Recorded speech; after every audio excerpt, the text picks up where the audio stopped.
प्यारे बच्चों नमस्कार। स्वागत है आपका channel maths with Krishnakant Tripathi में। हम लोग चैप्टर 6 पूरा पढ़ चुके हैं। जो उसकी प्रश्नावली 6.6 थी, यानी कि वो ऐच्छिक प्रश्नावली है, उससे प्रश्न नहीं आते हैं। फिर भी अगर आपको वो पढ़नी है तो कमेंट करके बताइएगा, मैं उसके सवाल भी आपको बता दूंगा। आज शुरू करते हैं निर्देशांक ज्यामिति। कक्षा 9 में हम लोग पढ़ चुके हैं इसको, लेकिन रिवीजन कर लेते हैं उसका। ज्यामिति का चलन सर्वप्रथम किसने किया था? फ्रांसीसी दार्शनिक थे रेनी देकार्ते। अच्छा, निर्देशांक ज्यामिति का प्रयोग हुआ क्यों था? समतल में किसी बिंदु की स्थिति ज्ञात करने के लिए। किसके लिए हुआ था? समतल में किसी बिंदु की स्थिति, इसका पता लगाने के लिए क्या हुआ था? निर्देशांक ज्यामिति का प्रारंभ किया गया था।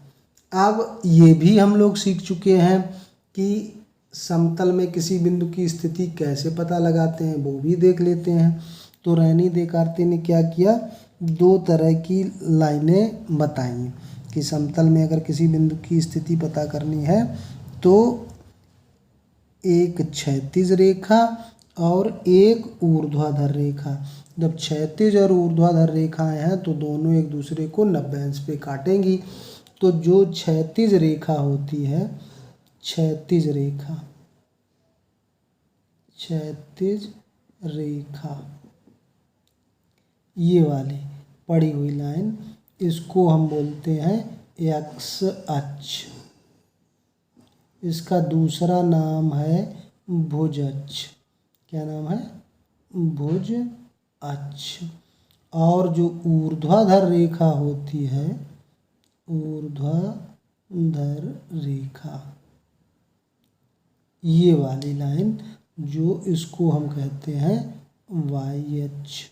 इसका दूसरा नाम है कोटि अक्ष। दूसरा नाम क्या है?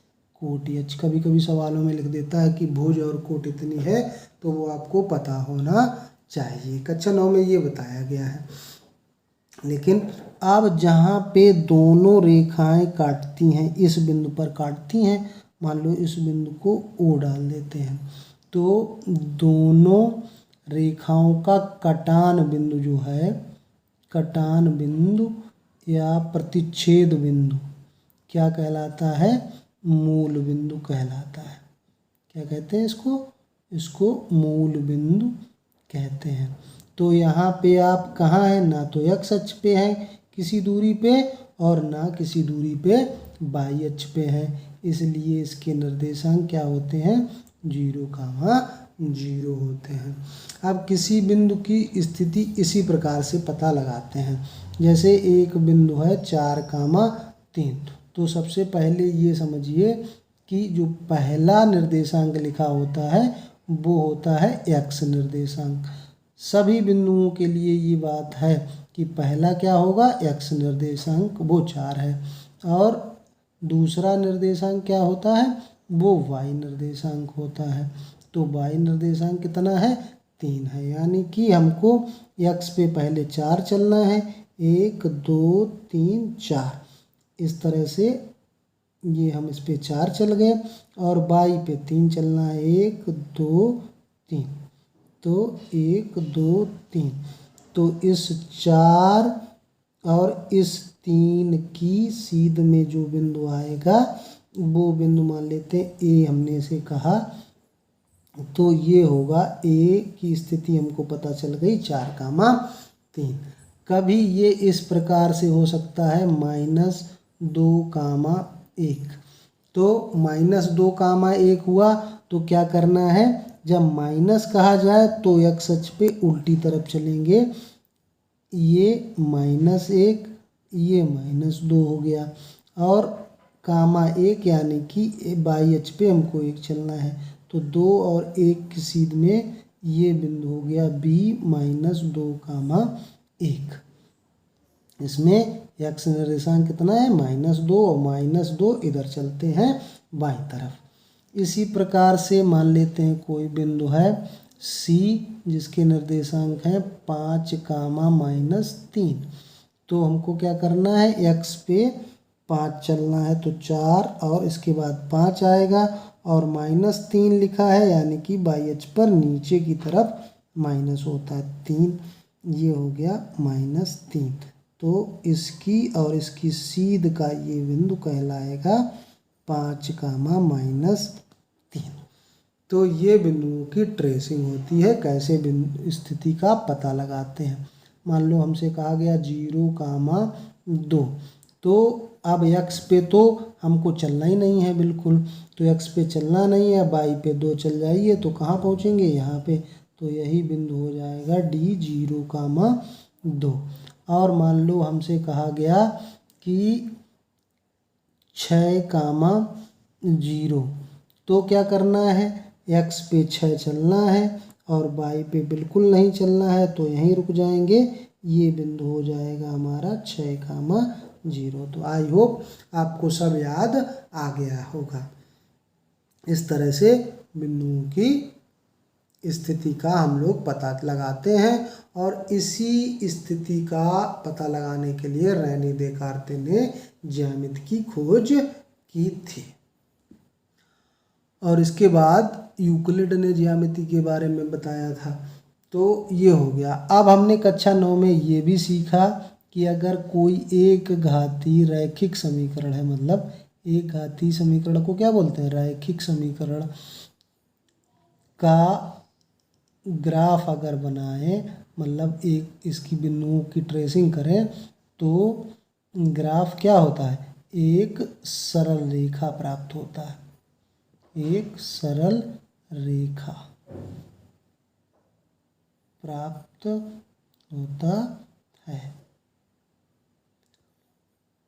तो ज्यामिति से हम पता कर सकते हैं कि कौन सा ग्राफ कैसे, किस वक्र का ग्राफ कैसा प्राप्त होगा। जो घाती का अगर खींचेंगे ax² plus bx plus c, इस तरह के ax² plus bx plus c इस तरह का खींचेंगे तो ग्राफ परवलयाकार प्राप्त होगा।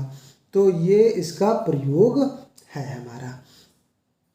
अब कभी कभी जैसे मान लो a, b हमने लिख दिया, या 4, 3 या 5, ये अभी हमने बिंदु बताया था आपको 4, 3। तो परीक्षा में कभी कभी ऐसा सवाल पूछ देता है कि x अक्ष से दूरी बताओ। तो x अक्ष से दूरी इसकी कितनी है, x अक्ष से कितना दूर है, जो y का निर्देशांक है उतनी दूर तो है।